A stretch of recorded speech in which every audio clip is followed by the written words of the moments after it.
Καλησπέρα, σε αυτό το βίντεο θα σας δείξω πώς δουλεύει το Tipster Script και συγκεκριμένα τα VIP Picks.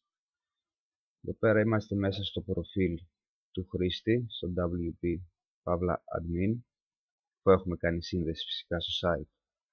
Λοιπόν, για να κάνουμε ένα καινούριο pick, πηγαίνουμε στο Tipster Script και πατάμε είτε New Pick εδώ, είτε Add New από εδώ πάνω.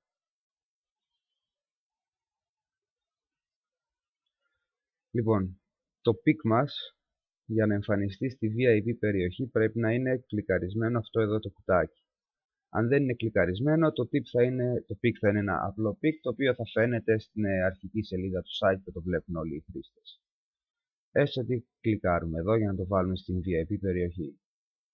Στο Home Team βάζουμε προφανώς την ομάδα που είναι γηπεδούχος. Στο Away Team βάζουμε τη φιλοξενούμενη ομάδα. Στο Date and Time επιλέγουμε από εδώ πέρα τη μέρα και την ώρα που τελειώνει ο αγώνας. Δηλαδή έστω ότι παίζουμε αύριο και ότι ο αγώνας τελειώνει στις 8 η ώρα. Από εδώ επιλέγουμε το άθλημα, το ποδόσφαιρο είναι το soccer, τη χώρα, Ελλάδα. League είναι το πρωτάθλημα που παίζουν οι ομάδες, αν και δεν είναι απαραίτητο να γραφτεί αυτό, καλό να το βάζουμε. Και σε αυτό το κείμενο αναλύουμε την πρότασή μας.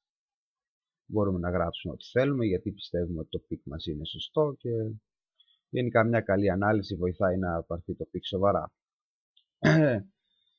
Στο bet type επιλέγουμε το είδος του pick που θέλουμε. Για τα κλασικά pick στο ένα χ διπλό επιλέγουμε other pick και έστω ότι θα κερδίσει ο ΠΑΟΚ.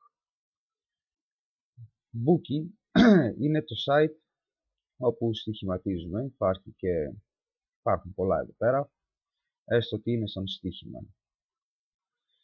Odds επιλέγουμε πάντα decimal και βάζουμε πόσο είναι το ποσοστό, ξέρω εγώ, τόσο. Και stake είναι το ποντάρισμά μας, πόσα ευρώ θα ποντάρουμε, και είναι maximum 10. Αφού συμπληρώσουμε όλα τα στοιχεία που χρειάζονται, πατάμε update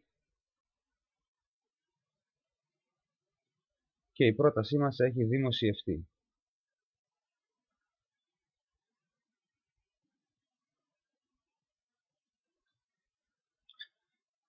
Μόλις λήξει λοιπόν ο αγώνας, το pick που έχουμε βάλει πριν θα εμφανιστεί στα results.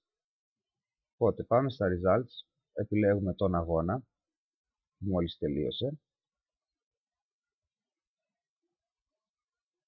και γράφουμε εδώ πέρα το αποτέλεσμα, πόσο ήρθε. Έστω ότι εμείς είχαμε επιλέξει άσο, αλλά ο αγώνας τελικά ήρθε ισοπαλία. Οπότε το αποτέλεσμα του στοιχήματος δυστυχώς είναι ότι χάθηκε. Ανανεώνουμε αυτό και πλέον έχει καταχωρηθεί στα στατιστικά αυτό το στοίχημα. Τώρα στην VIP περιοχή την οποία βλέπουν οι χρήστες, όσο το στοίχημά μας ήταν ενεργό, θα εμφανίζεται σε αυτό τον πίνακα, στα Active Premium Picks. Τώρα εντάξει δεν φαίνεται γιατί έχει τελειώσει, οπότε όσα έχουν γίνει εμφανίζονται εδώ πέρα στα Latest. Το στοίχημα που δημιουργήσαμε πριν είναι αυτό εδώ πέρα.